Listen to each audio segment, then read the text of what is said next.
மக்களே, நீங்கள் சென்னையில் இருந்தாலும் சரி,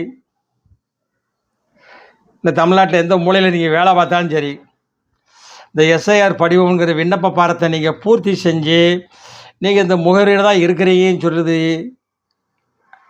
அந்த முகவரியில் தான் நீங்கள் இருக்கிறீங்களா அப்படிங்கிறத உறுதித்தன்மை இல்லை என்றால் உங்கள் வாக்கு செல்லாத வாக்காக மாறிவிடும்.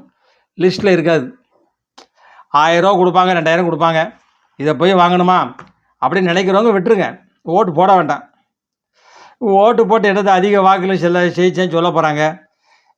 10 கள்ள ஓட்டு போட்டாலும் போதும்ல அவங்களுக்கு, கட்சிக்காரங்களுக்கு. அதனால் அவங்களுக்கு பிரச்சனை இல்லை. 10 ஓட்டு இருந்தாலும் போதும், அவங்க ஜெயிச்சிருவாங்க. தேர்தல் ஆணையம் தோற்க போகுது, அதுதான் முக்கியம். உச்சநீதிமன்றம் போக போகிறாங்க. தேர்தல் ஆணையத்துக்கு உச்சநீதிமன்றம் பதில் சொல்ல போகுது. எதனால் இப்போ தமிழ்நாட்டில் ஏதோ ஒரு நிகழ்ச்சி நடக்கலைன்னு வச்சுங்க, நேரம் நீதிமன்றம் போனோம்னா அங்கே சரியான ஒரு தீர்ப்பை சொல்லி நமக்கு தீர்வு கிடச்சிருது இல்லையா? அதே மாதிரி தான் இப்போ. அடுத்த வீடியோவில் வரேன்.